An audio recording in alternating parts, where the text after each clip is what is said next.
క్రీస్తునందు ప్రియమైన దేవుని వారలారా, మీ అందరికీ కూడా ఈ యొక్క పునరుత్థాన దినమందు ప్రభు పేట వందనాలు చెల్లించుకుంటున్నాండి. చిన్న ప్రార్థన చేసుకుని మన యొక్క అంశంలోనికి వెళ్దాం. చిన్న ప్రార్థన చేసుకుందాం. మమ్మల్ని మిక్కిలిగా ప్రేమించిన మా ప్రియ పరలోకపు తండ్రి, మీ ఘనమైన శ్రేష్టమైన నామమును బట్టి మీకు వందనాలు స్తోత్రాలు చెల్లించుకుంటున్నాము దేవా తండ్రి. మీ మాటల్లో ఉన్నటువంటి తండ్రి సారాన్ని మేము అనుభవించటం గాను తండ్రి, మీ మాటల్లో ఉన్నటువంటి శక్తిని తండ్రి మేము రుచి చూచుటకు గాను తండ్రి కృప చూపండి, సహాయం అనుగ్రహించండి దేవా తండ్రి. మరి ఈ వారంలో తండ్రి దేవా మీరు మాకు ఎంతో ధన్యతనిచ్చారు దేవా, ఎంతో చక్కటి అవకాశాన్ని ఇచ్చారు తండ్రి. అందును బట్టి మీ కృతజ్ఞతాస్తుతులు చెల్లించుకుంటూ తండ్రి దేవా అయ్యా తండ్రి సువార్త ప్రకటించు పాదములు సుందరమైనవని మీరు సెలవిచ్చినట్లుగా నా తండ్రి దేవా అంతర్య తండ్రి అందము కలిగిన వారుగా సౌందర్యము కలిగిన వారుగా తండ్రి మీ మాటల చేత తండ్రి మేము నడిపింపబడుటకు కృప చూపండి అయ్యా తండ్రి. దినమందు మీరు ఏమైతే మాతో మాట్లాడనై ఉన్నారో తండ్రి ఆ మాటలను బట్టి తండ్రి మా బ్రతుకులను దిద్దుకొనుటకు, మా జీవితాలని సరిదిద్దుకొనుటకు మరొక అవకాశాన్ని మీరు మాకు ప్రసాదిస్తారని కోరుకుంటూ పరిశుద్ధాత్మ ప్రేరణ మీ ఆత్మ తోడ్పాటు మాకు అనుగ్రహించమని మీ కుమారుడు మా రక్షకుడైన యేసుక్రీస్తు వారి ఉన్నత నామములు అడిగి వేడుకుంటున్నాము తండ్రి, ఆమేన్. క్రీస్తునందు ప్రియమైన దేవుని వారలారా,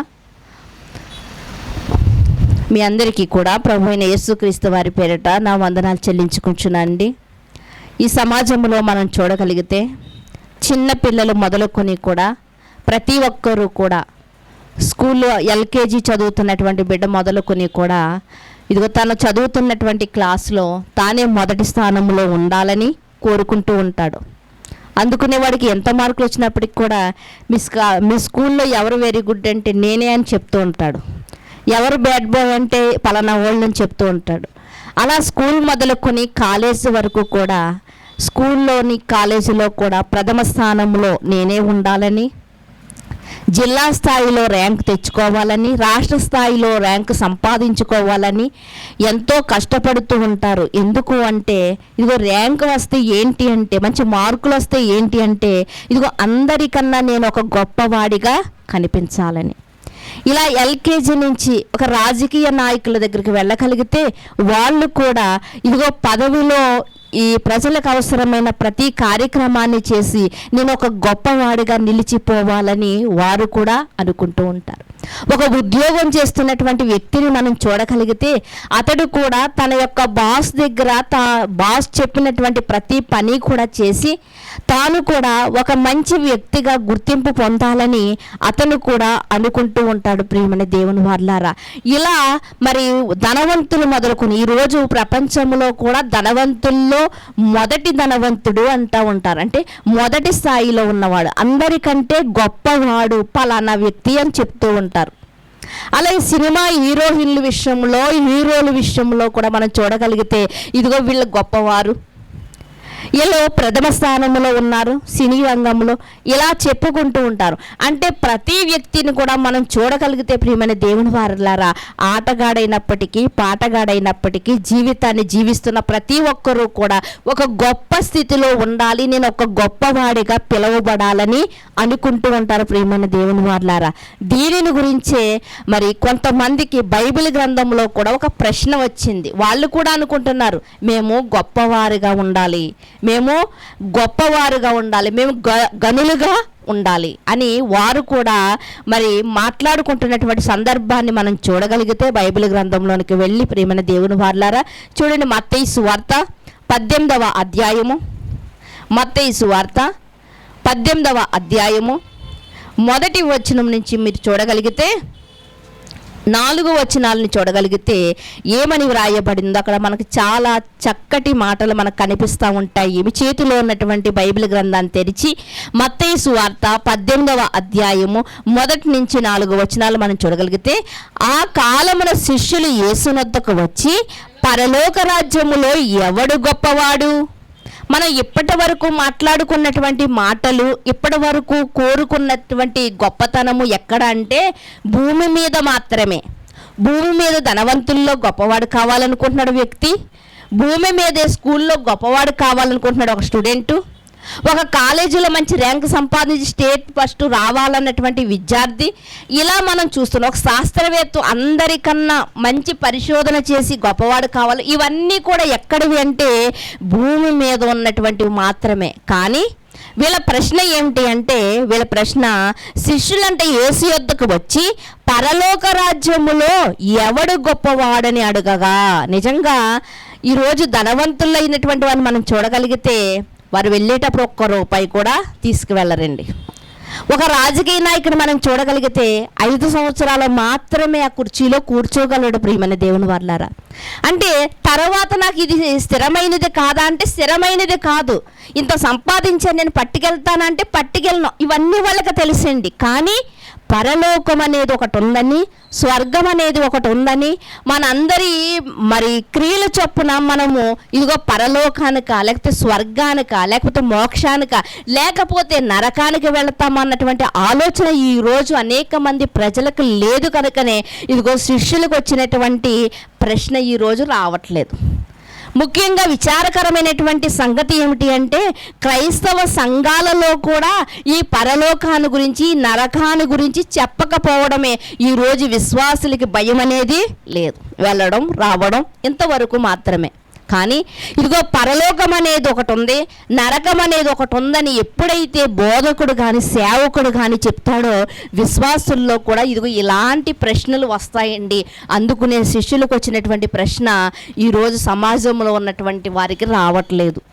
పరలోక రాజ్యములో ఎవడు గొప్పవాడని అడుగగా, ఆయన యొక్క చిన్న బిడ్డను తమ యొద్దకు పిలిచి వారి మధ్యన నిలువబెట్టి ఇట్లనెను, మీరు మార్పు నొంది బిడ్డల వంటి వారైతేనే గాని పరలోక రాజ్యములో ప్రవేశించరని మీతో నిశ్చయముగా చెప్పుచున్నాను. కాగా ఏమని చెప్తున్నాడు? మొదటి సమాధానం ఏమని చెప్తున్నాడంటే, పరలోక రాజ్యములో గొప్పవాడు కావాలి అంటే అసలు పరలోక రాజ్యంలోకి అడుగుపెట్టిన ప్రతి ఒక్కడు గొప్పవాడే అండి. అంతే కదండి. పరలోక రాజ్యంలోకి అడుగుపెట్టిన వాడు ప్రతి ఒక్కడు కూడా గొప్పవాడే. నిజంగా దానికన్నా ముందు ఈ భూమి మీద ఉన్నప్పుడు, ఈ పాపలోకములో ఉన్నప్పుడే పరలోక రాజ్యము కోసం ఆశపడుతున్నాడంటే వాడు కూడా గొప్పవాడే. మరి ఒక చంటి బిడ్డను తీసుకున్నంట ఆయన మధ్యలో నిలువ పెట్టంట ఆయన ఏమని చెప్తున్నారంటే, ఈ బిడ్డ వలె మీరుంటే, అంటే ఆ బిడ్డలో ఏముంది అంటే కల్మషం అనేది ఉండదు. ఆ బిడ్డలో ఏముండదంటే స్వార్థం అనేది ఉండదు. కనుక ఇలాంటి మనస్తత్వం కలిగిన వారే, కోపోద్రేకాలు ఉంటాయండి బిడ్డల్లోని, వాళ్ళలో ఏమైనా పగలుంటాయా, ప్రతీకారాలు ఉంటాయా, చిన్న పిల్లల్లో మనం చూడగలిగితే ఇవేమి వారిలో ఉండవు. కనుక ఇలాంటి స్వభావం మీరు కలిగి ఉంటేనే పరలోక రాజ్యానికి వెళ్తారు. మొదటి మాట అంటే స్వభావం ఎలా ఉండాలి? చంటి బిడ్డల స్వభావం కలిగి ఉండాలి. మనం నవ్వుతూ తిట్టినా సరే పిల్లలు కొంతమంది మరలా నవ్వుతూ ఉంటారు. నన్ను తిడుతున్నారన్నటువంటి మాట వాళ్ళకి అర్థం కావట్లేదు. కానీ వాళ్ళ ముఖ కవలికను బట్టి వీళ్ళు ఎందుకో నన్ను చూసి నవ్వుతున్నారు కాబట్టి నేను నవ్వాలని నవ్వుతూ ఉంటాడు. అయితే రెండవ మాటగా ఆయన చెప్తున్నటువంటి మాటను మనం చూడగలిగితే, కాగా ఈ బిడ్డ వలె తన్ను తాను తగ్గించుకొని వాడెవడో వాడే పరలోక రాజ్యములో గొప్పవాడు అని చెప్పి ఆ కింద మాటల్లో కొన్ని హెచ్చరికలు మనకు చెప్తూ ఉన్నాడు. ఏమని చెప్తున్నాడు అవి కూడా మనం చూడగలిగితే, మరియు ఇలాంటి ఒక బిడ్డను నా పేరట చేర్చుకొనివాడు నన్ను చేర్చుకొనును, నాయందు విశ్వాసముంచువారు ఈ చిన్నవారిలో ఒకనిని అభ్యంతరపరచువాడెవడో వాడు మెడకు పెద్ద తిరుగుట రాయి కట్టబడిన వారే మిక్కిలి లోతైన సముద్రములో ముంచి వేయబడుట వానికి మేలు. అంటే ఏమంటున్నాడంటే, నువ్వు అభ్యంతర కారణముగా ఉండకూడదు. విశ్వాసమందు ఎలా ఉండాలి అంటే విశ్వాసము కలిగిన వాడిగా ఉండాలి. ఒక బిడ్డ తన తల్లి ఒడిలో ఉన్నంతసేపు కూడా తనకు చాలా విశ్వాసం ఏమిటి అంటే, నా తల్లి నాకు సంరక్షకురాలు, నా తల్లి నన్ను కాపాడుతుంది అన్నటువంటి విశ్వాసం. చూడండి, మనం ఒక్కొక్కసారి ఎత్తుకున్నప్పుడు ఆ బిడ్డని ఇలా కిందకి వంచుతాం, అలా పక్కకు వంచినప్పుడు మన వస్త్రాలు చాలా గట్టిగా పట్టుకుంటూ ఉంటాడు. అంటే ఈ చిన్న పిల్లవాని యొక్క మనస్తత్వం మీలో ఉండాలి. మరి ముఖ్యంగా ఏంటి అంటే తగ్గించుకోవాలి. చిన్న పిల్లలు మనం ఎంత గట్టిగా కసినా సరే వాళ్ళు నవ్వుతూనే ఉంటారు. పసిపిల్లల నిమిత్తం నేను చెప్తున్నానండి, పసిపిల్లల నిమిత్తం. బాల్యము వేరు, పసిపిల్లలు వేరు, చిన్న బిడ్డలు వేరు. అయితే వాళ్ళు మనం ఎన్ని అన్నప్పటికీ కూడా వారు తిరిగి సమాధానం అనేది చెప్పడం ఉండదు. అలాంటి చిన్న పిల్లల మనస్తత్వం కలిగి మీరు ఉండాలి, మీరు తగ్గించుకోవాలని ఇక్కడ బైబిల్ గ్రంథంలో ఆయన మనకి చెబుతూ ఉన్నారు. ఈరోజు మనము ఈ సత్య సువార్త విషయంలో ఈ సత్య సువార్త విషయంలో మన జీవితాల్లో మనం ఎట్టి రీతిగా మనం గడుపుతున్నాం. ఆ రోజు శిష్యులకు వచ్చినటువంటి ఆ ప్రశ్న ఈరోజు మనకు వచ్చిందా? అయ్యో, పరలోక రాజ్యానికి నేను వెళతానా, నరకానికి వెళతాను? ఎప్పుడైనా ప్రశ్నలు వేసుకున్నామండి? ఒకవేళ మనం ప్రశ్నలు వేసుకోగలిగితే మనము ఆ పరలోక రాజ్యానికి నేను వెళ్ళాలి అంటే ఇదిగో నేను ఏం చెయ్యాలి అన్న దాని మీదే ఉంటుంది, కానీ లోక సంబంధమైన విషయాల మీద మనం మనసైతే పెట్టం. ప్రియమైన దేవుని వల్ల అయ్యో, లోక సంబంధమైన విషయాల కోసం ఆలోచించకపోతే ఎలా అయింది అంటే, లోక సంబంధమైనవి దేవుడు మనకి ఏ విషయంలో అయినా సరే తక్కువ చేయడండి, ఏ కొదువ చేయడు. కాబట్టి వాటి కోసం మనం ఏమి విచారించక్కర్లేదు. పక్షులు విచారించట్లేదంట, ఈరోజు మనం మాత్రం విచారిస్తూ ఉంటాం. ప్రియమైన దేవుని వారులారా, దేవుడు ఎంత కాపుదల కలిగిన వాడు అంటే, నా యందు భయభక్తులు కలిగిన వారిని నేను కనుగుడ్డును కాపాడుకున్నట్లుగా కాపాడుకుంటానంటున్నాడు. ఈరోజు కనుగుడ్డు దగ్గరికి ఏ దోమైనా వస్తుంది అనుకోండి, ఏగన్నా వస్తుంది అనుకోండి, వెంటనే ఏం చేస్తుంది? కనుపాప ఏం చేస్తుందండి?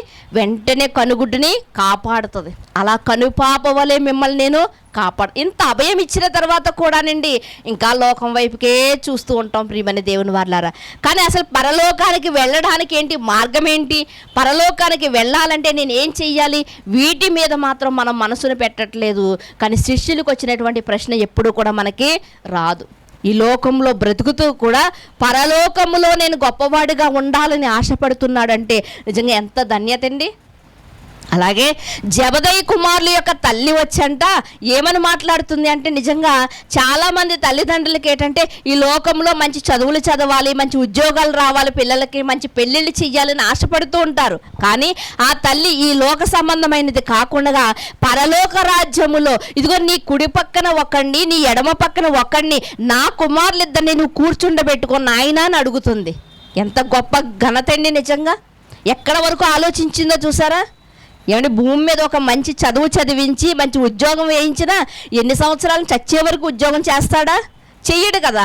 60 సంవత్సరాలు వచ్చేసరికి అతన్ని బయటికి గెంటేస్తారు రిటైర్మెంట్ పేరుతో. కానీ ఈ తల్లి ఎంత జ్ఞానం కలిగి ఆలోచిస్తుంది అంటే, అయ్యా ఇదిగో యేసు ప్రభువా, నీవు పరలోకానికి వెళ్ళిన తర్వాత ఆ పరలోక రాజ్యంలో నీ సింహాసనం మీద నువ్వు కూర్చున్న తర్వాత నా కుమారులు ఇద్దరిలో ఇదిగో ఈ ఇద్దరిని కూడా నీ కుడి వైపున ఒకరిని, ఎడం వైపు ఒకరిని కూర్చున్నాను. యోగ్యమైనది అడుగుతుందండి. ఈ లోకంలో బ్రతుకుతూ కూడా పరలోకాన్ని గురించి ఆలోచిస్తుంది అంటే ఎంత ధన్యురాలో చూడండి. ప్రియమైన దేవుని వారులారా, చూడండి మరొక మాటను కూడా మీరు చూడగలిగితే అదే మత్తయి సువార్త 23వ అధ్యాయము 11వ వచనంలో ఉన్నటువంటి మాటను మీరు చూడగలిగితే, మీలో అందరికంటే గొప్పవాడు మీకు పరిచారకుడై ఉండవలెను, తన్ను తాను హెచ్చించుకొనువాడు తగ్గించుకొనును, తన్ను తాను తగ్గించుకొనివాడు హెచ్చింపబడును. ఇక్కడ యేసుక్రీస్తు వారు చెబుతున్నటువంటి మాటలు ప్రియమైన దేవుని వారులారా ఏమని చెప్తున్నారంటే, మీలో అందరికంటే గొప్పవాడు కావాలని ఉందండి. అప్పటికే ఎంతో ఆలోచన కలిగి ఉన్నారు, ప్లాన్లు వేసుకుంటున్నారు. ఆ పరలోక రాజ్యంలో నేను గొప్పవాడిని కావాలని ఎంతోమంది ప్లాన్లు వేసుకుంటున్నారు. అలాంటి సమయంలో మరొక సమాధానాన్ని యేసుక్రీస్తు వారు చెబుతూ, మీలో అందరికంటే గొప్పవాడు మీకు పరిచారకుడై. మీరు గొప్పవారు కావాలనుకుంటున్నారా? అయితే ఈ యొక్క ప్రార్థనా మందిరం అంతా ఊడ్చేయండి అంటున్నాడు యేసుక్రీస్తు వారు. మీరు గొప్పవారు కావాలనుకుంటున్నారా? అయితే మీరు చేపలన్నీ పరచండి మందిరంలో. మీరు గొప్పవారు కావాలనుకుంటున్నారా? ఇదిగో విశ్వాసులందరూ మందిరానికి వచ్చి చెప్పులన్నీ వదిలిపెట్టేశారు కదా, అవన్నీ ఒక వరుస క్రమంలో మీరు పేర్చండి. మీరు గొప్పవారు కావాలనుకుంటున్నారా? ఇదిగో సంఘాలలో ఉన్నటువంటి ఆ యొక్క మరుగుదొడ్లను కూడా కడగడానికి మీరు వెనుకాడకండి. ఏమండి, ఈరోజు మన సంఘాల్లోకి వెళ్ళి మన ఫ్యాన్ల కింద కూర్చుంటున్నాం, కానీ ఒక్కొక్క సంస్థ అయితే ఉంది ప్రియమైన దేవుని వాళ్ళారా. ఆ సంస్థను మనం చూడగలిగితే ఎవరైనా సేవకులు అవ్వాలనుకుంటే ఆ సేవకుడు ఎక్కడి నుంచి పని చేసుకుని రావాలో తెలుసా అండి? బాత్రూములు కడిగేటప్పటి నుంచి చేసుకుని రావాలి. అంటే కష్టం విలువ తెలియాలి అంటే అంత తగ్గించుకొని రావాలి. ఏమంటే సేవ చేయాలి అంటే సేవ చేయడానికి ఒక బైబిల్ ఉంటే సరిపోతుంది కదండి. ఇలా అనుకోండి. ఇలాంటి ఆలోచనలు కలిగి ఉన్నారు కాబట్టి ఈరోజు సమాజంలో ప్రజలు కూడా ఏమంటున్నారంటే, నువ్వు 10th ఫెయిల్ అయిపోయినా పర్వాలేదు, ఒక బైబిల్ పెట్టుకుని సువార్తకు వెళ్ళిపోవచ్చు అంటున్నారు. ఎందుకు? ఈరోజు సేవకులు అట్టి రీతిగా ఉన్నారు కాబట్టి. కానీ ఒక సేవకుడిగా పని చెయ్యాలి అంటే ఆ సేవకుడు ఎక్కడి నుండి అంటే ఎంతవరకు తగ్గించుకోవాలంటే, ఇదిగో బాత్రూములు కడిగే దగ్గర నుంచి అతడు ఏం చేయాలంట? తగ్గించుకొని రావాలంట ప్రియమైన దేవుని వారలారా. అప్పుడే అతనికి విలువ అనేది. అందుకునేనండి పరలోకములో మరి సింహాసనం మీద ఉండి పరిశుద్ధుడు పరిశుద్ధుడు పరిశుద్ధుడు అని పిలిపించుకునేటువంటి ఆ క్రీస్తు, పరచబడుతున్నటువంటి ఆ క్రీస్తు అంట ఆ మహిమను తీసివేసుకుని మానవ శరీరంతో ఈ లోకానికి ఎందుకు వచ్చాడో తెలుసండి? తగ్గించుకున్నాడు కాబట్టి. అతడు ఎంతగా తగ్గించుకున్నాడు అంటే, ఇదిగో అక్కడ ఆయన పరిశుద్ధుడు పరిశుద్ధుడు అని పిలుస్తుంటే, ఆయన్ని మహిమపరుస్తుంటే గడప కొమ్ములు ఎదిరిపోతున్నాయంట. అలాంటి మహిమ నుండి మానవ శరీరంలోనికి వచ్చి ఆయన ఇదిగో మనందరి కొరకు సిలువ మాను మీద వేలాడు. అంతగా మునుపు ఆయన గృహములో ఉన్నవారే ఆయన్ని ఏం చేశారంటే? వ్యతిరేకించారంట. మతి చలించిన వాడు ఉన్నారంట. ఎవరు? ఎక్కడి వారు? తమ గృహంలో ఉన్నవారే. మతి చలించిన వాడు. ఇంకా ఏమన్నారంటే, ఇక్కడ కాదు చెప్పుకోవడం, నువ్వు బయటికి ఊరి మీదకి వెళ్ళిపోయి చెప్పుకో ఇలాంటివన్నీ అన్నారు. ప్రియమైన దేవుని వారలారా, అంటే యేసుక్రీస్తు వారు ఆ లోకము నుండి ఈ లోకానికి ఎంత తగ్గించుకుని వచ్చాడో ఆయన మనకి కనిపిస్తూ ఉంది ప్రియమైన దేవుని వారలారా. అంటే ఆయన తగ్గించుకున్నాడు అంటే ఆయన హెచ్చింపబడడానికి సిద్ధంగా ఉన్నాడని మనకే కనిపిస్తుంది. అందుకనే మరి ఈ బైబిల్ గ్రంథంలోనే మనకు ఒక చక్కటి మాట కనిపిస్తూ ఉంటుంది. ఏంటి ఆ మాట అంటే ప్రియమైన దేవుని వారలారా, ఏంటి ఆ మాట అంటే, యేసుక్రీస్తు వారిని మనం చూడగలిగితే ప్రియమైన దేవుని వారలారా, ఆయన యొక్క జీవిత విధానం ఎలా ఉంది అంటే, ఆయన జీవితం యొక్క విధానం ఎలా ఉంది అంటే, ఇలా చెప్తాను. మంచి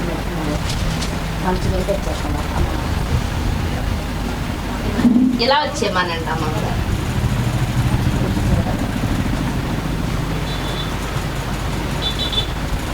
ఇలా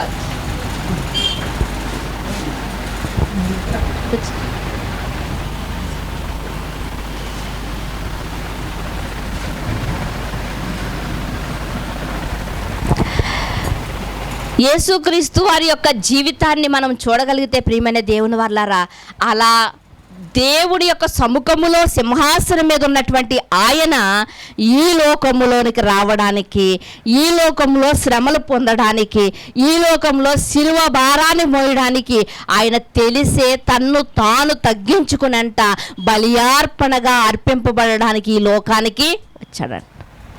తెలిస్తే కష్టాలు ఉంటాయని తెలిస్తే మనం వెళ్తామండి ఎక్కడికైనాని? లేదు.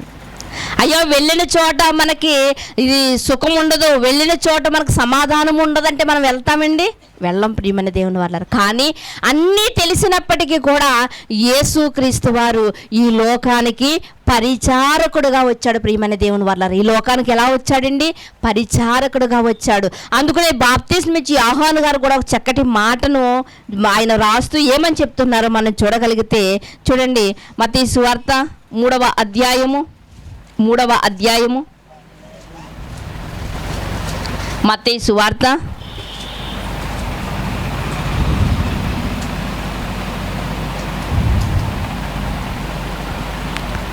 3వ యోహాను సువార్త చూడొచ్చు. క్షమించండి ఒకసారి.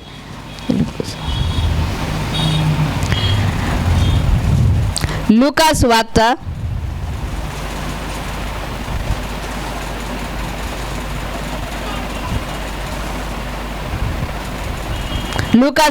3వ అధ్యాయము 13వ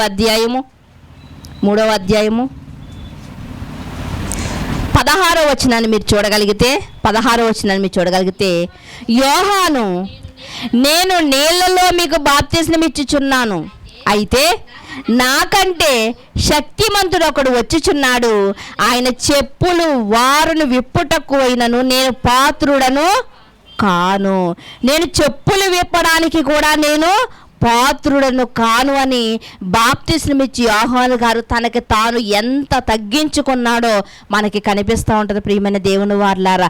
అంటే బైబిల్ గ్రంథములో ఉన్నటువంటి భక్తులందరూ కూడా తమ జీవితంలో ఎంతగా తగ్గించుకున్నారో మనకి వ్రాయబడి ఉంది ప్రియమైన దేవుని వారలారా. ఏమంటే శిష్యులకు వచ్చినటువంటి ప్రశ్న చాలా చక్కని ప్రశ్న అండి, ఎవరికి రానటువంటి ప్రశ్న ప్రియమైన దేవుని వారలారా, ఎవరికి రానటువంటి ప్రశ్న.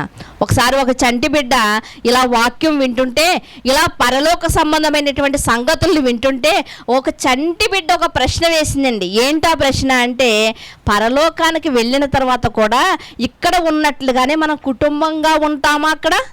నిజంగా ఎవరికి రాని ప్రశ్న అండి, నిజంగా ఎవరికి రాని ప్రశ్న. ఎందుకు అంటే ఈరోజు అసలు పరలోక సంబంధమైనటువంటి ఆలోచనలే లేవు.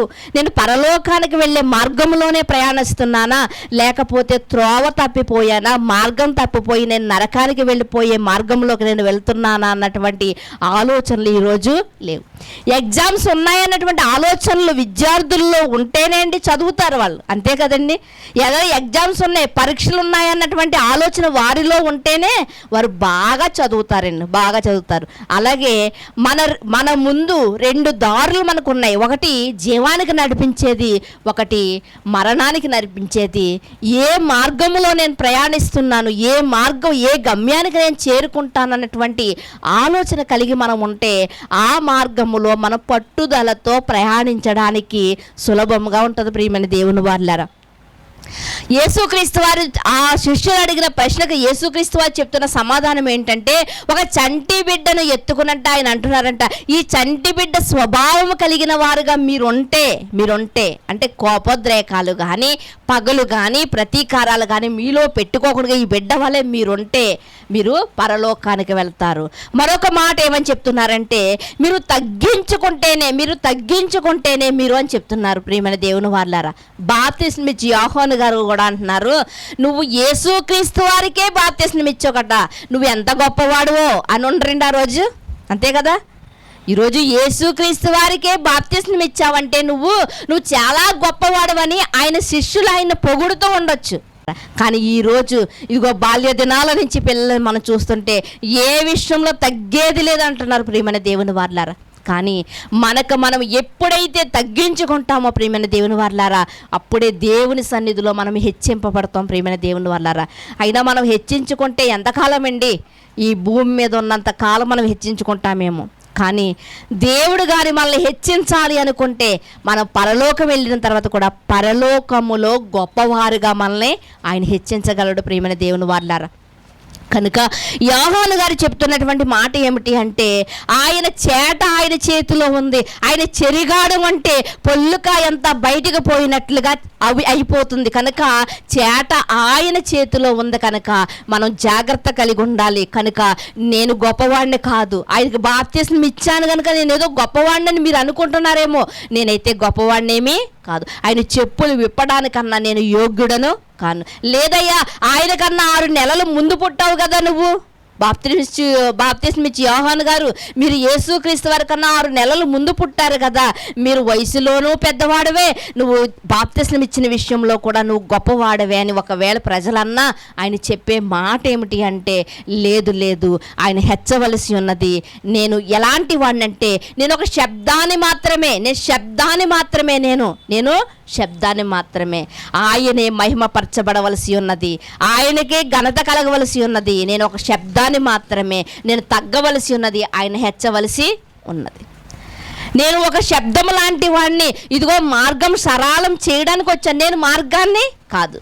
నేను మార్గాన్ని కాదు, మార్గం ఆయనే, సత్యం ఆయనే, జీవం ఆయనే. కానీ నేను మాత్రం మార్గాన్ని సరళం చేయడానికి వచ్చాను. ఇదిగో ఒక మార్గం వేయబడుతుంది, ఈ మార్గం గుండా మీరు ప్రవేశించండి, ఈ మార్గం గుండా మీరు బాప్తిస్మం పొందండి అని చెప్పడానికి వచ్చినటువంటి ఒక శబ్దాన్ని మాత్రమే నేను, అంతేగాని నేను సరైనటువంటి ఆ పరలోకానికి తీసుకువెళ్ళే మార్గాన్ని అయితే నేను కాదు. యేసుక్రీస్తు వారు మాత్రమే మార్గం అని చెప్తూ ఉన్నాడు. ప్రియమైన దేవుని వారలారా, ఈరోజు అదే స్థితిలో ఒక మానవుడు ఉండుంటే, లేకపోతే ఈ సమాజంలో ఉన్నటువంటి వారు ఉండుంటే ఎంత గొప్పగా అనుకుందరు. యేసుక్రీస్తు వారికి బాప్తిస్మం ఇచ్చింది నేనే అంట.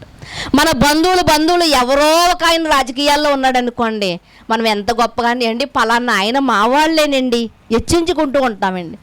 పలానా ఆయన మా వాళ్ళేనండి, పలానా ఫస్ట్ ర్యాంక్లో పాస్ అయిన అబ్బాయి మా వాళ్ళ అబ్బాయేనండి, ఇలా మనం చెప్పుకుంటూ ఉంటాం ప్రియమైన దేవుని వారలారా. కానీ బాప్తిస్మం ఇచ్చి యోహాను గారు ఎంతగా తగ్గించుకున్నాడు అంటే ఈ ఎవ్వరిని కూడా మనం అట్టి రీతిగా చూడం ప్రియమైన దేవుని వారలారా. చూడ మరొక మాటను కూడా మనం చూడగలిగితే సామెతల గ్రంథము 4వ అధ్యాయము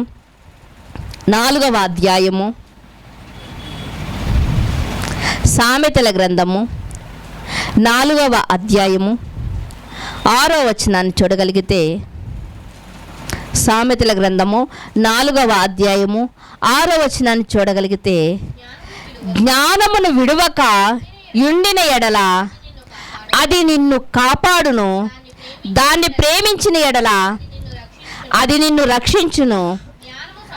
జ్ఞానము సంపాదించుకొనుటయే జ్ఞానమునకు ముఖ్యాంశము. నీ సంపాదన అంతయు ఇచ్చి బుద్ధిని సంపాదించుకొనుము.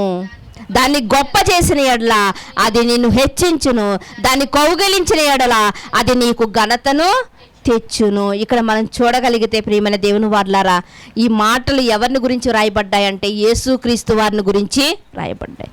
జ్ఞానము అంటే ఎవరో తెలుసండి? యేసుక్రీస్తు వారికి ఉన్నటువంటి మరొక పేరు జ్ఞానము. జ్ఞానమును విడువక ఉండిన ఎడల, యేసుక్రీస్తు వారిని విడువక ఆయన హత్తుకున్న ఎడల అంట అది మనల్ని కాపాడుతుందంట. యోహాను సువార్త 1వ అధ్యాయం 14వ వచనంలో ఉంటుంది కదండి, వాక్యమే శరీరధారి అయి మన మధ్యలోకి వచ్చిందంట. వాక్యం రూపం దాల్చుకుని యేసుక్రీస్తు వారి వలె 2000 సంవత్సరాల క్రితం ఈ భూమి మీదకి వచ్చిందండి.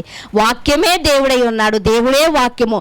ఆ వాక్యమే శరీరధారిగా యేసుక్రీస్తు వారి రూపంలో ఈ లోకానికి వచ్చింది. కనుక వాక్యమే జ్ఞానం అని చెప్పుకుంటున్నాం, వాక్యమే యేసుక్రీస్తు వారు అని చెప్పుకుంటున్నాం కదా. ఆ యేసుక్రీస్తు వారిని సంపాదించుకునేట కంట మనం ఏం చెయ్యాలి అంటే ప్రియమైన దేవుని వారలారా, నీ సంపాదన అంతా ఇచ్చివేసినా కానీ నువ్వు జ్ఞానాన్ని సంపాదించుకో. ఒక ఆయన యేసుక్రీస్తు వారి దగ్గరికి వచ్చాడండి, చాలా సంపన్నుడండి, చాలా ధనవంతుడండి. అయ్యా నేను మోక్షానికి వెళ్ళాలి నేను అంటే యేసుక్రీస్తు వారు అన్నారు, మంచి మంచి కార్యక్రమాలు చెయ్యి, సత్క్రియలు చెయ్యి నాయనా అంటే అవన్నీ చిన్నప్పటి నుంచి చేస్తున్నానండి, నా కుటుంబం వారు నాకు అవన్నీ నేర్పించారు, చేస్తున్నాను అన్నప్పుడు యేసుక్రీస్తు వారు అన్నారు, నీకున్నటువంటి ధనమంతయు కూడా బీదలకి పంచిపెట్టేసి నువ్వు నన్ను వెంబడించు అంటే నీ సంపాదన అంతా ఇచ్చేసి నన్ను సంపాదించుకో నాయనా, నా వెంట రా అన్నప్పుడు ముఖం చిన్నబుచ్చుకున్నాడంట, వెనక్కి వెళ్ళిపోయాడంట. ప్రియమైన దేవుని వారలారా, బైబిల్ గ్రంథంలో వ్రాయబడిన మాట, నీ సంపాదన అంతా ఇచ్చి నువ్వు ఎవరిని సంపాదించుకోవాలంట?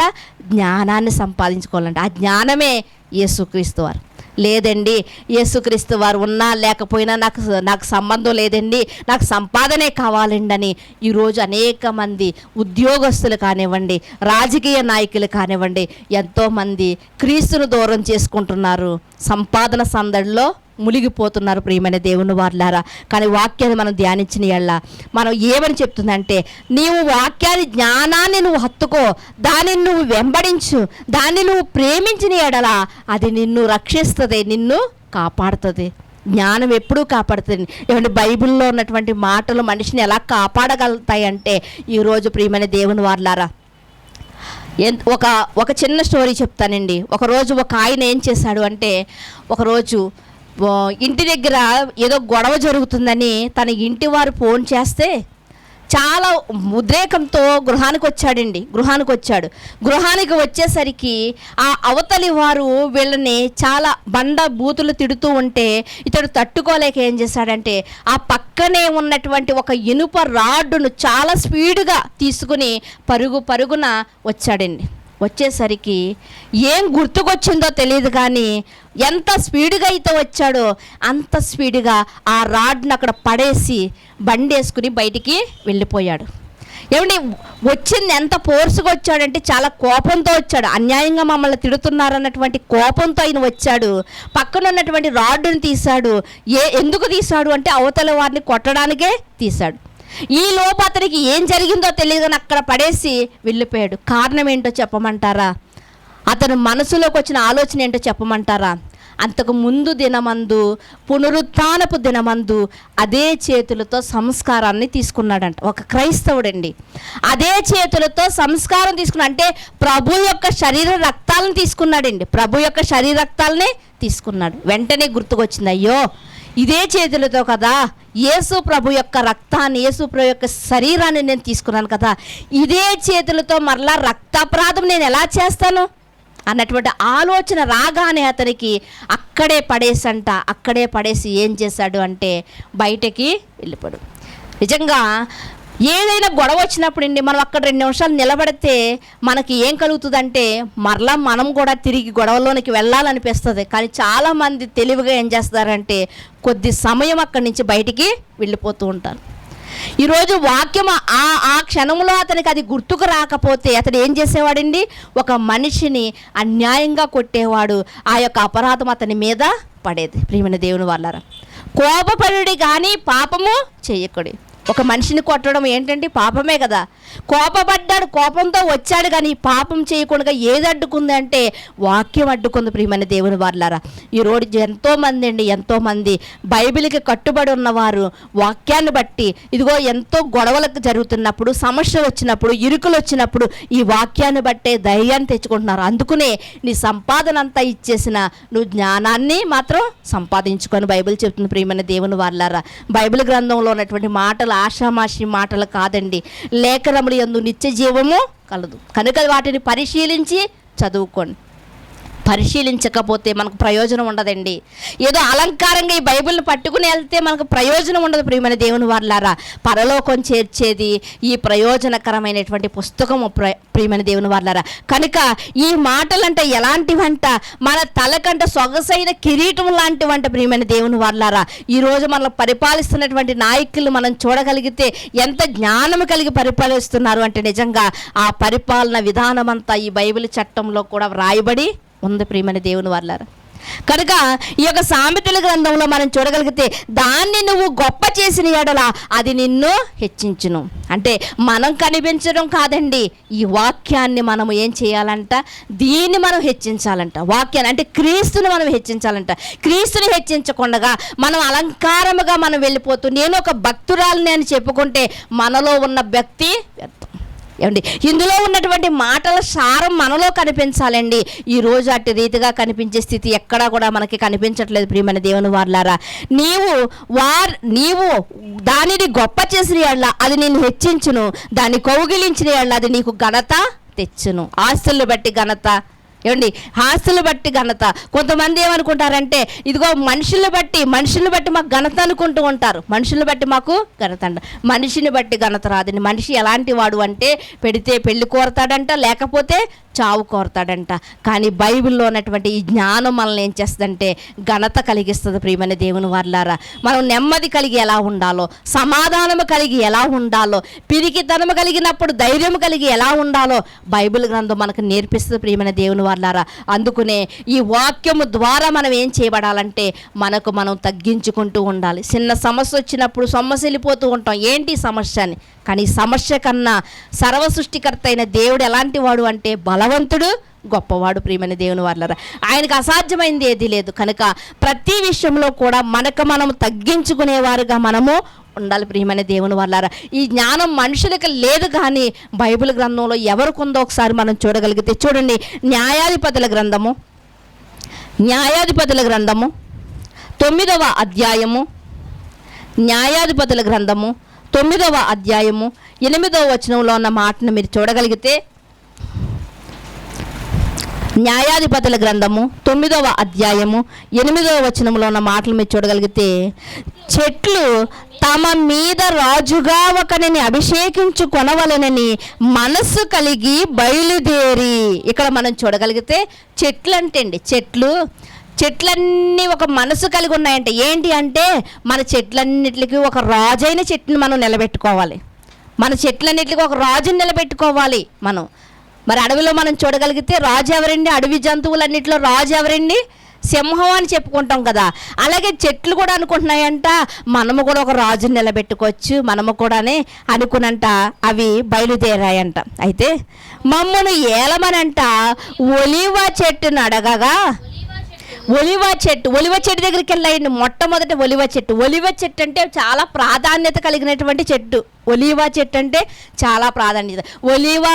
ఒలివ ఆకులు, ఒలివ బెరడు, ఒలివ నుండి వచ్చినటువంటి ఆయిల్ చాలా ప్రయోజనకరమైనది, చాలా ఉపయోగకరమైనది మనుషులకి. అలాంటి చెట్టు దగ్గరికి వెళ్ళంట, ఒలివ చెట్ట నువ్వు మా చెట్లన్నిటి మీద నువ్వు రాజుగా ఉంటావా అని అడిగినప్పుడు ఒలివ చెట్టు ఏమని సమాధానం చెప్తుంది అంటే, దేవుని మానవులను దేని వలన నరులు సన్మానించెదరో ఆ నా తైలము నీయక చెట్ల మీద రాజునై ఉండి ఇటు అటు ఊగుటకు నేను వచ్చేదనా అని వారుతాను. ఒలివ చెట్టు ఏమంటుందంటే, అయ్యో మీరు రాజుగా నిలబెట్టుకోవాలనుకుంటున్నారా, నేను దేవుణ్ణి మహిమపరిచేదాన్ని. మానవులు దేని చేత అయితే దేవుణ్ణి మహిమపరుస్తున్నారో ఆ సాధనాన్ని నేను. మానవులు దేవుణ్ణి దేనితో మహిమపరుస్తారు అంటే ఒలివ తైలంతో కదా మహిమపరుస్తారు. అలా ఒలివ తైలంతో మహిమపరుస్తున్నటువంటి నేను ఆ మహిమనివ్వకుండా చెట్ల మీద రాజుగా ఉండి ఇటు అటు ఊగడానికి నేనైతే ఒప్పుకోను. మీకు నమస్కారం, నన్ను రాజుగా చెయ్యకండి అని చెప్తుంది. మరలో చెట్టు దగ్గరికి వెళ్ళాయండి. అప్పుడు చెట్లు నీవు వచ్చి మమ్మల్ని ఏలమని అంజూరపు చెట్టుతో అనగా, అంజూరపు చెట్టుకు ఉన్నటువంటి ప్రాధాన్యత ఏంటంటే అంజూరపు ఆకులంట ఒకరోజు మనం చూడగలిగితే క్యాన్సర్ పుండు లాంటి వ్యాధులనే నయం చేసిందంటండి. అంజూరపు ఆకులండి. అంజూరపు ఆకుల్లో ఔషధ గుణాలు ఉన్నాయండి. అంజూరపు పండ్లను మనం చూడగలిగితే అవి కూడా మనిషికి ఎంతో ఆరోగ్యాన్ని కలిగించేటువంటి పండ్లుగా మనకు కనిపిస్తాయి. అలాంటి అంజూరపు చెట్టు ఏమంటుంది అంటే, చెట్ల మీద రాజునయ్యుండి అటు ఇటు ఊగుటకు నా మధురమైన నా మంచి ఫలములను నేను ఇయ్యక మానుదునా, నా మధురమైన ఫలాలను నేను మనుషులకు ఇవ్వకుండా నేను వచ్చి రాజుగా అటు ఇటు ఊగనా, నేను రాజుగా ఉండను అంటున్నాయి. మరలా ఒక చెట్టు దగ్గరికి వెళ్ళినప్పుడు ఆ చెట్టు ఏం చెప్తుందంటే, ద్రాక్షావల్లి దగ్గరికి వెళ్ళినప్పుడు అంట, దేవుణ్ణి మనుషులను సంతోషపెట్టు నా ద్రాక్షారసము నేను ఇయ్యక మనుషుల మీద రాజుగా ఉండి అటు ఇటు ఊగరా నేను రాను. మనమైతే ఏం చేస్తామండి, ఎక్కడో రాజు కాదండి, కేవలం మన వీధిలో ఒక నెంబర్గా మీరు ఉంటారంటే ఎగిరిగంతేస్తూ ఉంటామండి. మా వీధిలో ఒక నెంబర్గా ఉంటారంటే ఎగిరిగంతేస్తాం. కానీ చెట్లు రాజుగా ఉంటావంటే నేను రాజుగా ఉండను. నేను నా తైలం చేత దేవుణ్ణి మహిమపరుస్తున్నారు మానవులు. అలా మహిమపరిచే సాధనంగా ఉన్నటువంటి నేను ఆ మహిమను దేవునికి ఇవ్వకుండా నేను చెట్ల మీద రాజుగా ఉండి ఊగనా అటు ఇటు. నా ద్రాక్షారసం వల్ల దేవునికి మహిమ, అనేక మంది ప్రజలకు మహిమ. అలాంటి రసాన్ని ఇవ్వకుండా నేను చెట్ల మీద రాజుగా ఉండి ఊగనా నేను. అనేక మందికి ఔషధంగా ఉన్నటువంటి అంజూరపు పండు, దేవుడు నచ్చినటువంటి అంజూరపు పండును నేను అలాంటి దానిని నేను దేవునికి సంతోషకరంగా ఉండకుండా మనుషులు సంతోష పెట్టడానికి నేను రాజుగా ఉండనా అని ప్రశ్నిస్తున్నాయి.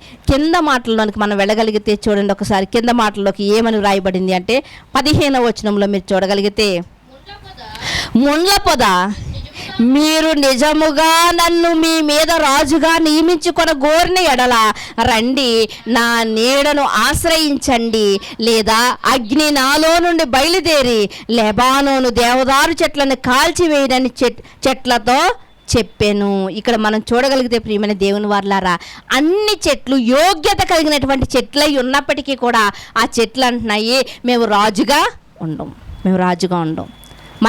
మన యొక్క స్వభావం ఎలాంటిది అంటే, ఇదిగో ఈ ముళ్ళ చెట్టు స్వభావం లాంటిదే. మంచిగా ఉన్నవారు మనకు నచ్చరండి. లోకంలో ఒక సామెత ఉంది కదా, మంచివాడంట లోకానికి విరోధంగానే ఉంటాడంట. మనం నచ్చమండి మనం. అయితే ఇక్కడ కూడా మనం చూడగలిగితే ఈ మంచి చెట్లన్నింటినీ కూడా అధికారాన్ని కోరుకుంటలేదు, కానీ ముళ్ళ చెట్టు మాత్రం అంటుంది ఏమని అంటుంది, నిజముగా మీరు నన్ను రాజుగా నియమించుకుంటే నా నీడను మీకు ఏం కలిగిస్తాను, ఆశ్రయానికి. అసలు దానికి నీడ ఉంటుందండి, ముళ్ళ చెట్టుకి నీడ ఉంటుంది అసలు. మూగిడి కంచిగా శబ్దం కలిగిస్తూ ఉంటుంది. అలాంటి ముళ్ళ చెట్టు ఏమంటుందంటే నేను మీకు నీడను కలిగిస్తాను అంటుంది.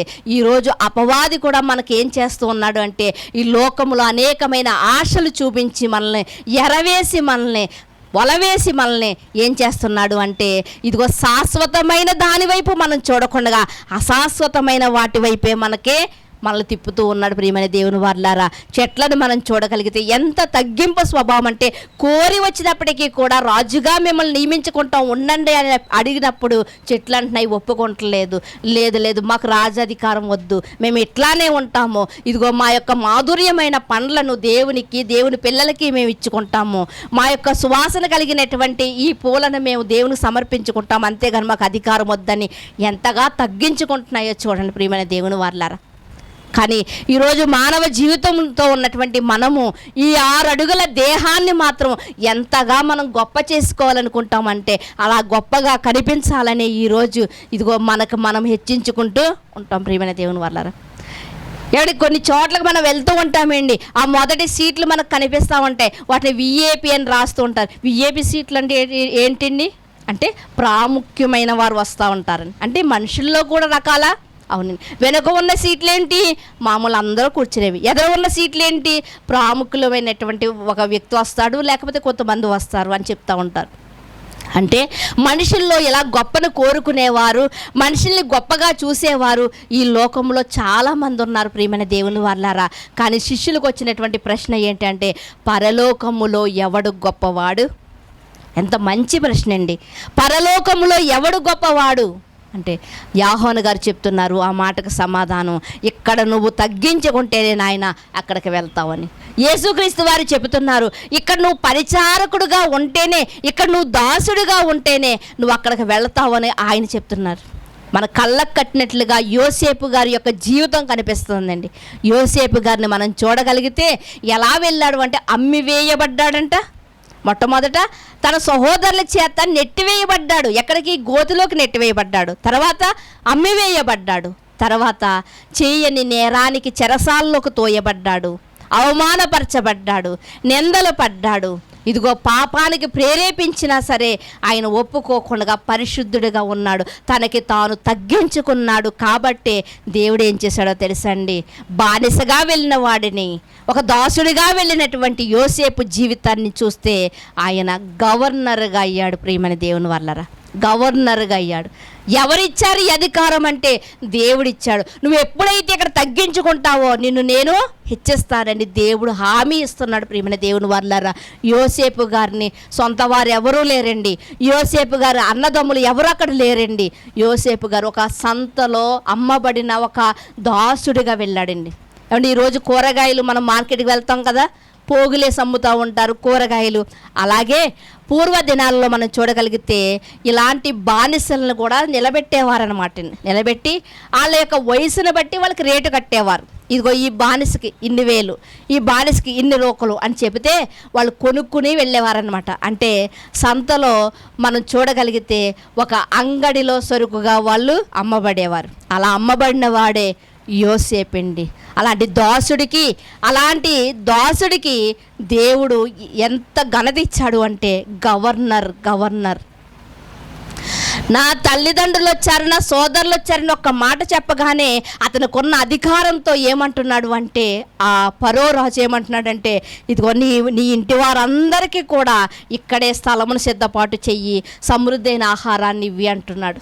ఒకరోజు అతనే తిండి లేనివాడిగా వస్తే తగ్గించుకున్నాడు కాబట్టి, కనిపించని దేవునికి భయపడ్డాడు కాబట్టి పాపం చేయడానికి కూడా ముందుకు వెళ్ళలేదండి. ఒక యజమానురాలే కోరుకుంటుంది అంటే ఇంక భయం ఎందుకండి ఇంకా.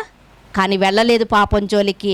బట్టను వదిలేశాడు కానీ ఆమె చేతిలో తన బతుకును పోగొట్టుకోలేదు. అందుకునే దేవునికి అంతగా భయపడ్డాడు, తగ్గించుకున్నాడు. కాబట్టి దేవుడు అతన్ని హెచ్చించాడు ప్రియమైన దేవుని వాళ్ళారా. ఒక దాసుడు గవర్నర్ అయ్యాడంటే ఎంత గొప్ప అండి. ఈరోజు మనకు చెప్తా ఉంటారు, ఏమంటే టీ కొట్లో టీ అమ్ముకునే ఆయనండి ఈరోజు మోడీ గారని చెప్తా ఉంటారు కదా. ఆశ్చర్యం కలుగుతుంది కదా ప్రియమైన దేవుని వాళ్ళారా. గవర్నర్ అండి, అన్ని ఆయన చేతిలోనే ఉన్నాయి. ఆ యజమాని ఏమంటున్నాడో తెలుసా అండి, ఇదిగో నా కుటుంబ విషయంలోని, ఈ రాజు అనే మాట విషయంలోని, నా భార్య విషయంలో తప్ప అన్ని విషయంలో నీ మాటే చెల్లుతుంది అని చెప్తున్నాడు. అధికారం అంతా యోసేపుకి ఇచ్చాడు. అందుకనే యోసేపు గారు యేసుక్రీస్తు వారికి సాదృశ్యంగా ఉన్నాడండి. ఎందుకంటే ఈ బానిస జీవితంలో అన్నిటినీ జయించాడండి.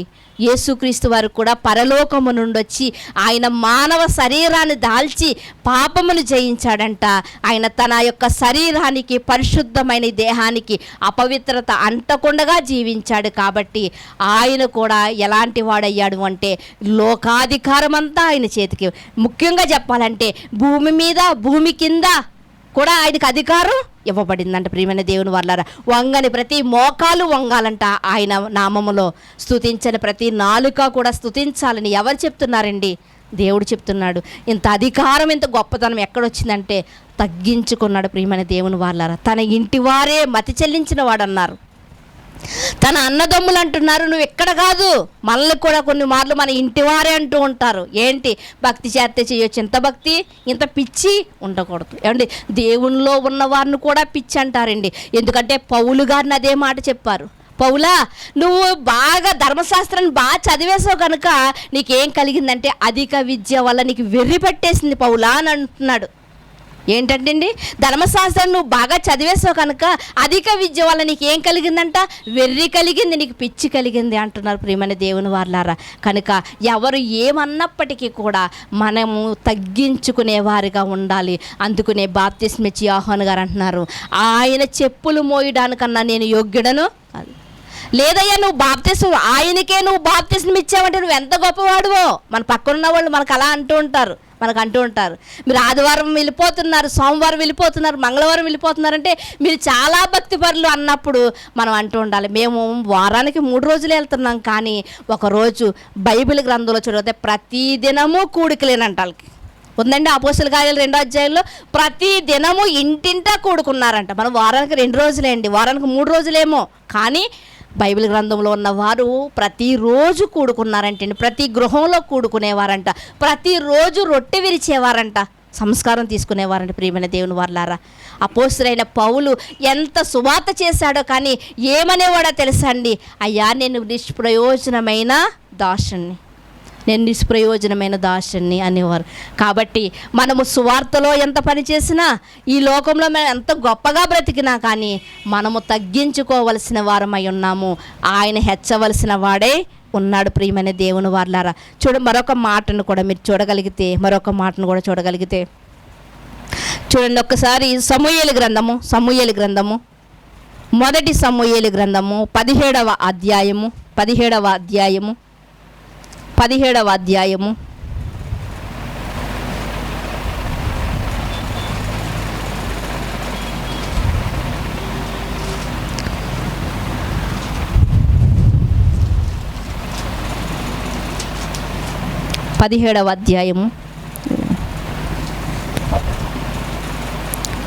26వ వచనాన్ని చూడగలిగితే, దావీదు జీవము గల దేవుని సైన్యములను తిరస్కరించుటకు ఈ సున్నతి లేని ఫిలిష్తీయుడు ఎంతటి వాడు, వాని చంపి ఇశ్రాయేలు నుండి ఈ నిందను తొలగించి వానికి బహుమతి ఏమని తన యొద్ద నిలిచి ఉన్న వారితో నేను. ఇక్కడ మనం చూడగలిగితే గొల్యాత్ అనే వ్యక్తి ఎవరు అంటే ఫిలిష్తీయుల్లో ఉన్నటువంటి గొప్పవాడు, గనుడు. అతడు ధరించినటువంటి ఇత్తడి కానివ్వండి, అతడు ధరించినటువంటి వెండి కానివ్వండి, చాలా బరువైనటివి ధరించాడండి. కానీ గొల్యాత్ ఎలాంటి వాడు అంటే చాలా నాసిగా ఉన్నటువంటి వ్యక్తి గొల్యాతు. చిన్నవాడు. అయితే అక్కడ దావీదు గారు ఏమని చెప్తున్నారు అంటే, గొల్యాతు విషయంలో సున్నతి లేనివాడు ఏ పాటివాడు? కానీ మనం అందరం ఎవరమో తెలుసా? సున్నతి కలిగిన వారము. ఈరోజు మనం అందరం ఎవరో తెలుసండి? బాప్తిసం పొందిన వారు. అంటే ఏంటో తెలుసా? బాప్తిసం అంటే క్రీస్తులో మనము చేర్చబడిన వారము, క్రీస్తును ధరించుకున్న వారు. మనం ఎవరిని ధరించుకున్నామండి? క్రీస్తును ధరించుకున్న వారము. ఒకరోజు సున్నతి లేని ఫిలిష్తీయుని చూపించి సున్నతి కలిగినటువంటి మనము ఎంతో గొప్పవారమని దావీదు చెప్తున్నాడు కదా.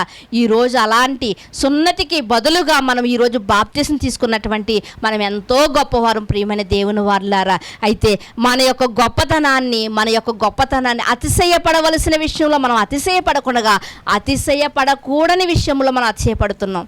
దేవుణ్ణి నమ్మినందుకు, క్రీస్తును ధరించుకున్నందుకు, క్రీస్తులో సాగుతున్నందుకు మనం గొప్పవారముగా ఎంచుకోవాలి. కానీ లోక సంబంధమైన వాటిపై మనం గొప్పగా ఎంచుకోకూడదు. చెట్లు అంటుంది, ఏమంటుంది? నా దేవుని మహిమపరచవలసినటువంటి నేను లోక సంబంధముగా రాజుగా నేను ఎందుకు ఉండాలి అంటుంది. ప్రియమైన దేవుని వారలారా, ఇక్కడ ఫిలిష్తీయుడైనటువంటి మరి ఆ యొక్క గొల్యాతు నిమిత్తము దావీదు గారు పలుకుతున్నటువంటి మాట ప్రియమైన దేవుని వారలారా ఎంత గొప్పగా ఉందో చూసారా. అదే 17వ అధ్యాయం 47వ వచనంలో కూడా మీరు చూడగలిగితే, అప్పుడు యెహోవా కత్తి చేత ఈటి చేతను రక్షింపబడు వాడు కాడని ఈ దండువారు తెలుసుకొందరు, యుద్ధము యెహోవాది. ఇక్కడ దావీదు గారు మాట్లాడుతున్నటువంటి మాటలు మనం చూడగలిగితే, ఇశ్రాయేలులో దేవుడు ఉన్నాడని తెలుసుకోండి. ఏమంటున్నాడండి ఫిలిష్తీయులతో? ఇశ్రాయేలులో దేవుడు ఉన్నాడని తెలుసుకోండి అని చెప్పి ఆయన తొందరపడి అంటే పరుగున వెళ్ళి చేతిలో ఉన్న ఒక్క రాయితో కొట్టాడు. ప్రియమైన దేవుని వారలారా, ఒక్క రాయికి ఆజానుబాహుడైనటువంటి గొల్యాతు బోర్లా పడిపోయినట్లుగా మనకు కనిపిస్తుంది. అయ్యో, ఇదిగో దావీదు చిన్న బాలుడు చంపేశాడు గొల్యాతుని అంటున్నప్పుడు దావీదు గారు ఏం మాట్లాడుతున్నారు అంటే ప్రియమైన దేవుని వారలారా, ఏమని చెప్తున్నాడంటే, యుద్ధము యెహోవాదే, ఇది నాది కాదు, నేను ఒక చేతకాని వాడిని, నేను కత్తిని కూడా పట్టుకోలేనటువంటి వాడిని, శిరస్త్రావం ధరించలేనటువంటి వాడిని, శక్తి లేనటువంటి వాడిని నేను. కానీ యుద్ధము చేసింది ఎవరు? యెహోవాయే. యుద్ధము చేసింది యెహోవాయే. ప్రియమైన దేవుని వారలారా, యెహోషువ వెనకాల ఉన్నటువంటి జనాంగం కూడా ఏమంటున్నారంటే, ఏంటి యెహోషువ మమ్మల్ని తీసుకువెళ్తున్నాడు, యెరికో పట్టణం చుట్టూరు ఒకసారి తిరిగిస్తున్నాడు, మరలా ఇంటికి వెళ్ళిపోవచ్చు అంటున్నాడు. ఇలా 6 రోజులు ఇలాగే చేస్తున్నాడేంటి? యెహోషువకి యుద్ధం చేయడానికి మనసు లేదా? యెహోషువకి బలం లేదా? అవును కదా, యెహోషువ ముసలివాడు కదా, యుద్ధానికి భయపడుతున్నాడేమో అనుకున్నారండి చాలామంది. కానీ యెహోషువ 7వ దినం చెప్తున్నాడు, ఇదిగో 6 దినాల నుంచి మీరు ఎలా ఉన్నారంటే యెరికో పట్టణం చుట్టూ సైలెంట్గా తిరిగారు మీరు, సైలెంట్గా. కానీ ఈరోజు అలా సైలెంట్గా కాదు. మీ శక్తి ఎంత ఉందో, మీ నోరు ఎంత ఉందో, మీరు యెహోవాను స్తుతిస్తూ మీరు తిరగండి అన్నప్పుడు స్తుతిస్తున్నారు, అందరూ స్తుతిస్తున్నారు, బోరలు ఊదేవారు ఊదుతున్నారు, మందసం పట్టుకున్నారు. యెరికో పట్టణం చుట్టూ తిరుగుతున్నప్పుడు అసలు చేతి సహాయం లేకుండానే యెరికో పట్టణపు గోడలంటే బీటలాయి కూలిపోయినట్లుగా, యెరికో పట్టణం అంతా కూడా కుప్ప కూలిపోయినట్లుగా మనం చూస్తూ ఉంటాం కదా ప్రియమైన దేవుని వారలారా. యెహోషువ అంటున్నాడు, ఇదిగో మీరు 6 దినాల నుంచి చూస్తున్నారు కదా, దేవుడేదో యెహోషువ చేతకాని వాడు, దేవుడు మనల్ని ఏమి చూడట్లేదని మీరు అనుకుంటున్నారేమో, కానీ దేవుడు ఎంత గొప్పవాడు అంటే ఆయన చేస్తున్న కార్యాన్ని మీరు చూడండి అన్నప్పుడు నిజంగా ఆ దినమందు వారు చూస్తున్నప్పుడు యెరికో పట్టణం చాలా ప్రతిష్ఠితమైన పట్టణం అండి. యెరికో పట్టణాన్ని చూసి, యెరికో పట్టణాన్ని చదివే ఈరోజు చైనా దేశం చుట్టూ గోడ కట్టుకున్నారు. ఎక్కడి నుంచి వారు కాపీ కొట్టారంటే బైబిల్లోంచి అండి. యెరికో పట్టణం చుట్టూ గోడ కట్టుకున్నారు, ప్రహారీ గోడ కట్టుకున్నారు, బలమైనటువంటి కోటగా ఉంది. అదే చూసి ఈరోజు చైనా దేశం చుట్టూ కూడా వారు గోడను కట్టుకున్నారు. అయితే యెహోషువ అంటున్నాడు, దేవుడు చేసే కార్యాన్ని మీరు చూడండి. యెహోషువకు ఘనత లేదు, ప్రజలకు ఘనత లేదు, కానీ ఆ ఘనత ఎవరిది అంటే దేవాది దేవుడిది. ప్రియమైన దేవుని వారలారా, ఈరోజు కూడా మనం చేస్తున్నటువంటి కార్యాలు కానివ్వండి, మన భక్తి జీవితాన్ని కానివ్వండి, ఇదిగో నేను చాలా భక్తిగా ఉన్నాను ఒక్కొక్కసారి మనకు మనం అనిపించవచ్చు, కానీ ఇదిగో నాకన్నా భక్తి పరులైన వారు ఉన్నారు. ఒక స్టెఫను భక్తి కలిగి ఉన్నందుకే స్టెఫన్ ఏం చేశారండి? రాళ్లతో కొట్టి చంపేశారండి. ఈరోజు అదే పరిస్థితి మనకు వచ్చి, నువ్వు క్రైస్తవుడిగా ఉంటావా, లేకపోతే క్రీస్తును వదిలిపెడతావా, వదిలిపెడితే నేను ఈ సమాజంలో బ్రతకనిస్తావు అన్నారనుకోండి, పీక మీద కత్తి పెట్టి మన భక్తి ఏమైపోద్దండి?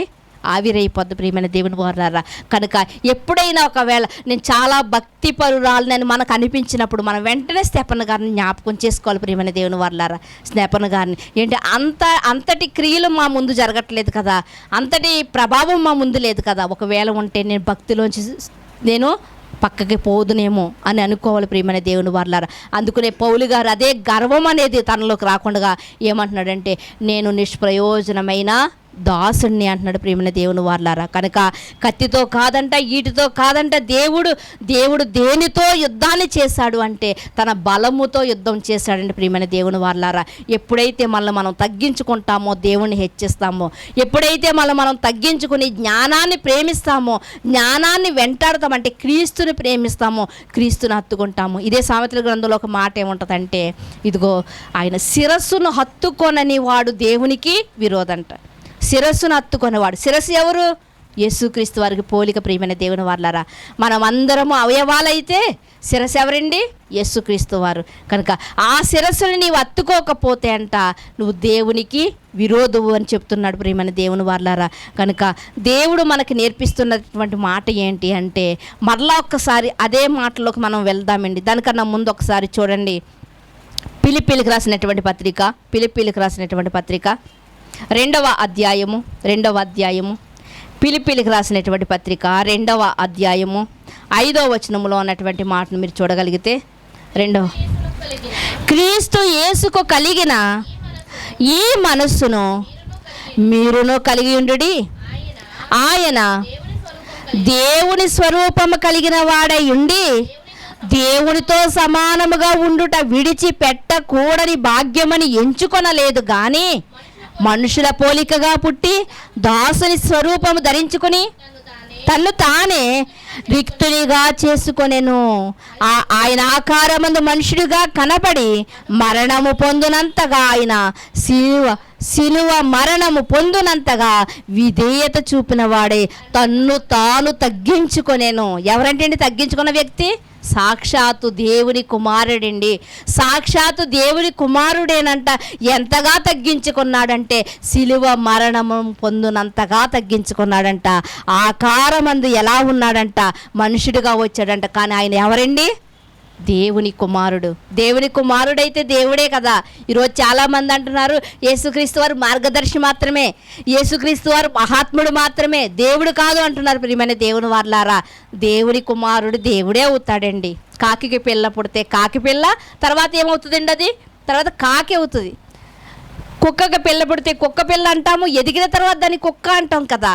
రాజకుమారుడికి పుట్టినవాడు రాజకుమారుడు అయితే ఎదిగిన తర్వాత రాజు అవుతాడు కదా. మరి దేవుని కుమారుడు ప్రియమైన దేవుని వారలారా.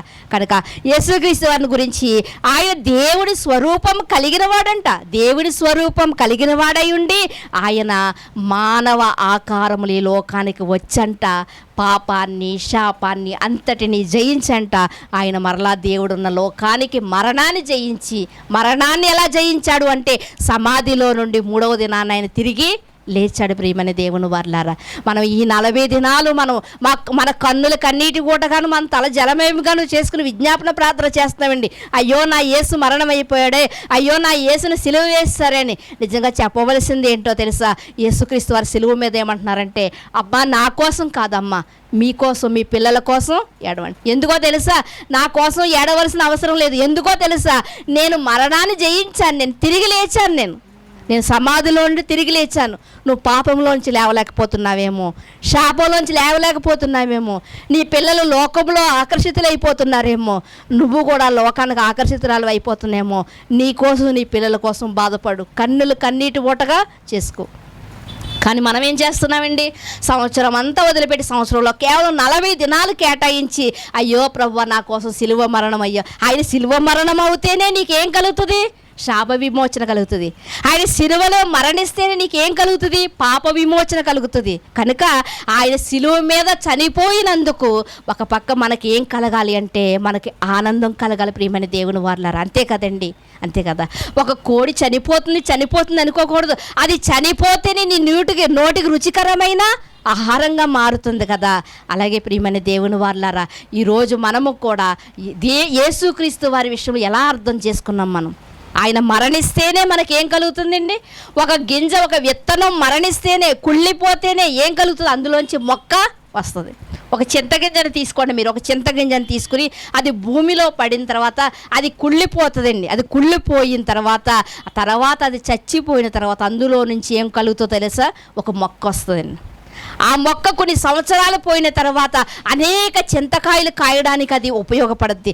అలాగే యేసుక్రీస్తు వారికి కూడా తన గురించి ఏం చెప్పుకున్నారంటే, గోధుమ గింజ భూమిలో పడి చనిపోతేనే దానికి మహిమ అని చెప్పుకున్నాడు. ఆయన మరణం అయితేనే సిలువలో మనకేం కలుగుతుంది అంటే విమోచనం కలుగుతుంది. కనుక ఆయన కోసం ఎడవలసిన పని లేదు. కానీ మన బ్రతుకులు ఎలా ఉన్నాయో, మనం ఎలా ఉన్నామో, ఆయన ఎలా వెళ్ళాడు, ఆయన మార్గంలో మనం నడవాలి. ఆయన ఎలా వెళ్ళాడు అంటే ఆయన దేవుని స్వరూపం కలిగిన వాడంట. అయినా సరే తను తాను ఏం చేసుకున్నాడంట? అలాంటి స్వరూపం కలిగినటువంటి పరలోకాన్ని విడిచిపెట్టకూడని భాగ్యం అది, కానీ విడిచిపెట్టేసి మన నిమిత్తం ఈ భూమి మీదకు వచ్చంట. రిక్తునిగా అంటే ఏమీ లేనివాడుగా, అన్నీ కోల్పోయిన వాడుగా తన్ను తానే అప్పగించుకుని చివరి రక్తపు బొట్టు వరకు మన కోసం కార్చాడు. మన కోసం కార్చాడండి. మన కోసం కార్చినప్పుడు మనము ఎంత దేవునికి రుణపడి ఉన్నాం ప్రియమైన దేవుని వారలారా. ఏం సంబంధం ఉంది ఆయన మన కోసం రక్తాన్ని కాచడానికి? అంటే ఎంత కృతజ్ఞత కలిగి మనం ఉండాలి. కానీ కృతజ్ఞత లేని వారుగా కృతజ్ఞులుగా మిగిలిపోయాం. కాబట్టే యేసుక్రీస్తు వారు, అయ్యా నన్ను కనీసం నెలకొకసారైనా నన్ను జ్ఞాపకం చేసుకోండి అంటున్నారు. ఈ 40 రోజులు జ్ఞాపకం చేసుకుని వదిలేయకండి. ప్రతి వారము ప్రతిరోజు కూడా నన్ను జ్ఞాపకం చేసుకోవాలి. ఇదిగో రొట్టెని తీసుకుంటున్నారా, ద్రాక్ష రసాన్ని తీసుకుంటున్నారా, అయితే నన్ను జ్ఞాపకం చేసుకోండి. కొరింథీ పత్రికలో మనం చదువుకుంటాం కదా, 1 కొరింథీ మరి 15వ అధ్యాయంలో అనుకుంటాం, కనిపిస్తూ ఉంటుంది మనకి. ఈ యొక్క మాటలు మనం చదవగలిగితే ఏమంటున్నాడు అంటే, ఆయన నువ్వు తీసుకున్నప్పుడల్లా కూడా నా కోసం ప్రకటించు. 40 రోజులు ప్రకటించేసి వదిలేయకు.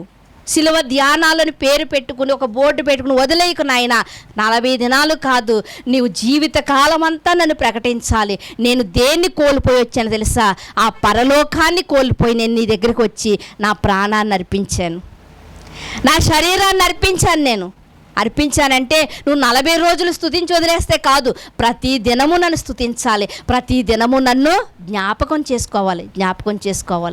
ఏమండి, అంత గొప్ప స్థితిని వదిలిపెట్టి ఆయన ఈ లోకానికి మన కోసం వచ్చినప్పుడు ఆయన 1 రోజు 2 రోజులు 40 రోజులు కాదు ప్రియమైన దేవుని వారలారా, ఆయన నిత్యము మనము జ్ఞాపకము చేసుకోవాలి ప్రియమైన దేవుని వారలారా. చూడండి మరొక మాటను కూడా కొలస్సీలకు రాసినటువంటి పత్రిక 1వ అధ్యాయము 15వ వచనంలో ఉన్నటువంటి మాటను కూడా మీరు చూడగలిగితే, కొలస్సీలకు రాసినటువంటి పత్రిక 1వ అధ్యాయము 15వ వచనంలో చూడగలిగితే, ఏలనగా చూడండి, ఆయన అదృశ్య దేవుడి స్వరూపి అయి సర్వ సృష్టికి ఆది సంభూతుడై ఉన్నాడు.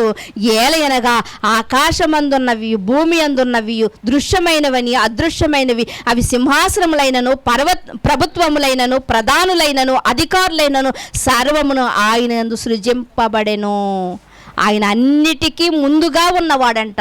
అన్నిటినీ కలిగేటప్పుడు ప్రధాన శిల్పి అయి ఉన్నాడంట. యేసుక్రీస్తు వారు అంత గొప్ప స్థితిలో ఉన్నటువంటి ఆయన మన కోసం తగ్గించుకున్నాడండి. తన్ను తాను తగ్గించుకున్నాడు, రిక్తుడిగా చేసుకున్నాడు. రిక్తుడు అంటే అర్థం ఏంటంటే ఏమీ లేనివాడు. చూడండి, ఎవరి దగ్గరికన్నా వెళ్ళినప్పుడు ఏదైనా ఉందామంటే ఏమీ లేవండి, అన్నీ నిండుకున్నాయని చేతిలా చాపి చూపిస్తారు కదా. యేసుక్రీస్తు వారు కూడానంట అంత మహదైశ్వర్యం కలిగిన వాడు, మహిమ కలిగిన వాడు, తండ్రి కుడిపార్శ్వమందు కూర్చున్నవాడు ఒక రిక్తుడిగా మన దగ్గరికి వచ్చాడు ప్రియమైన దేవుని వారలారా. అలాంటి ఆయన మనం సీజన్ క్రైస్తవులుగా మనం ఆయన స్తుతిస్తున్నాం. మామిడి పండ్ల కాలంలో మామిడి పళ్ళు వస్తాయండి, మరో కాలంలో మనం చూడం. ఇంకా కొన్ని కాయలను చూస్తే ఆ సీజన్ కాలంలోనే వస్తాయి. ఈరోజు మన భక్తి కూడా ఎలా అయిపోయిందంటే సీజన్ భక్తిగా మనకే మిగిలిపోయింది ప్రియమైన దేవుని వారలారా. కానీ ఎప్పటికప్పుడు యేసుక్రీస్తు వారు మనం జ్ఞాపకం చేసుకోవాలి. ప్రతి దినము ప్రతి క్షణము జ్ఞాపకం చేసుకుంటే ఆయన ఎంతగా తగ్గించుకున్నాడో మనకు అర్థమవుతుంది. ఆయన అడుగుజాడల్లో నడవలసిన వారం కాబట్టి మనము కూడా తగ్గించుకోవాలా ఎంతగా అన్నటువంటి జ్ఞానం మనకే కలుగుతుంది ప్రియమైన దేవుని వారలారా. అందుకనే శిరస్సును హత్తుకోండి, జ్ఞానమును ప్రేమించండి. ఈ జ్ఞానం కోసం సంపద అంతా ఇచ్చేయండి, వదిలేయండి. ఇచ్చేయండి అంటే ఇచ్చేయండి కాదు, వదిలేయండి. వాటిపై మనసు పెట్టుకోకండి. మీరు వాటిపై మనసు పెట్టుకోకుండా జ్ఞానాన్ని సంపాదించుకోండి. జ్ఞానానికి మూలం క్రీస్తే. జ్ఞానానికి మించిన ప్రేమ ఎవరిలో ఉంది? క్రీస్తులోనే ఉంది. కనుక అలాంటి క్రీస్తు విషయంలో మనం ఎలా ఉన్నాం ప్రియమైన దేవుని వారలారా? తగ్గించుకుంటున్నామా, హెచ్చించుకుంటున్నామా? చివరికి మరొక మాటను కూడా మనం చూద్దాం ప్రియమైన దేవుని వారలారా. యెషయా గ్రంథము 14వ అధ్యాయము 13వ వచనంలో ఉన్న మాటను మీరు చూడగలిగితే, యెషయా గ్రంథము 14వ అధ్యాయము 13వ వచనం, నేను ఆకాశములకు ఎక్కిపోయేదను, దేవుని నక్షత్రములకు పైగా నా సింహాసనమును హెచ్చింతును, ఉత్తర దిక్కునున్న సభాపర్వతం మీద కూర్చుందును, మేఘమండలం మీదకి ఎక్కెదను, మహోన్నతునితో నన్ను నేను సమానముగా చేసుకుందునని నీవు మనసులో అనుకుంటేవి కదా. ఇక్కడ ఏమని రాయబడిందండి? ఏమనుకుంటుందంట ఒక దూత, ఏమనుకుంటుందంట, నేను మహోన్నతుడైనటువంటి దేవునితో నేను సమానముగా ఉంటాను, ఆయనకి నాకు తేడా ఏంటి, ఆయన ప్రకాశవంతముగా ఉన్నాడు, తేజోమయుడై ఉన్నాడు, నేను తేజోమయుడై ఉన్నాను కదా, కేవలం సింహాసనం విషయంలోనే నేను కొంచెం తక్కువగా ఉన్నాను కదా, లేదు లేదు నేను కూడా ఆయనలా ఉంటే ఎంత బాగుండని ఇరుగింటోళ్ళు పొరుగింటోళ్ళతో ఏం చెప్పలేదండి, తనకు తానే మనసులో మాత్రం అనుకుందంట, మనసులో మాత్రం అనుకుందంట. అలా మనసులో అనుకుని నేను ఆకాశంకి ఎక్కిపోయేదను, నేను దేవుని నక్షత్రములకు పైగా నా సింహాసనాన్ని నేను హెచ్చించుకుందునని మనసులో అనుకున్నదంట. అనుకున్న తర్వాత ఏం జరిగింది అంటే, నీవు పాతాళమునకు నరకములో ఒక మూలకు త్రోయబడితివి. హెచ్చించుకుని ఎప్పుడైతే మనసులో హెచ్చించుకుందో దేవదూత, దేవుడు దాన్ని ఏం చేశాడు అంటే దాని యొక్క మహిమనంతా తీసివేసి పాతాళములోనికి గెంటి వేశాడంట, ఒక మూలక గెంటి వేయబడిందంట. దేవదూత అనే పేరు లేకుండా ఈరోజు దెయ్యంగా మనము పిలుచుకుంటున్నాం. ప్రియమైన దేవుని వారలారా, దేవుడిచ్చినటువంటి ఘనతను పోగొట్టుకుంది, దేవుడిచ్చినటువంటి మహిమను పోగొట్టుకుంది. అందుకనే ఈరోజు లూసిఫర్ అనగానే ఒక దెయ్యం అని మనం చెప్పుకుంటూ ఉంటాం, ఒక అపవాదాన్ని మనం చెప్పుకుంటూ ఉంటాం.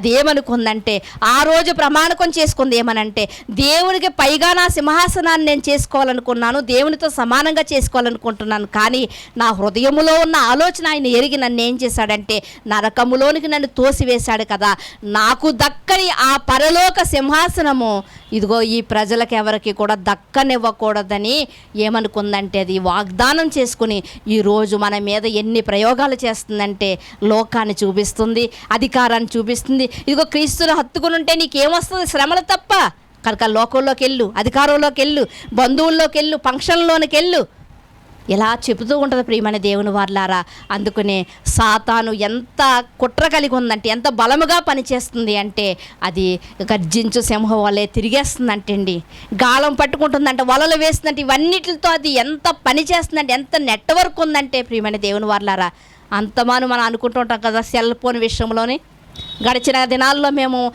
ఏజెన్సీ ప్రాంతానికి వెళ్ళామండి, సుమారు 5 రోజుల వరకు ముందు. అయితే అక్కడ ప్రతి ఒక్కరు కూడా అయితే సెల్ చూసేంత సమయం ఉండదు ఎవరికి కూడా. ఉదయం నుంచి రాత్రి 10 గంటల వరకు కూడా దేవుని యొక్క సన్నిధిలోనే గడుపుతాం. అయితే మధ్యలో ఏదైనా బ్రేక్ దొరికినప్పుడు సెల్ ఫోన్ పైకెత్తి చూసుకునేవారు, ఎందుకంటే సిగ్నల్ దొరుకుతుందని. ఇక్కడ నెట్ లేదనేవారు. ఒకవేళ జియో నెట్ లేకపోతేమో, బిఎస్ఎన్ఎల్ నెట్ లేదేమో, అక్కడ ఎయిర్టెల్ నెట్ లేదేమో, కానీ సాతాను యొక్క నెట్వర్క్ మనకు అన్ని చోట్ల పనిచేస్తుందండి, అన్ని చోట్ల పనిచేస్తుందండి.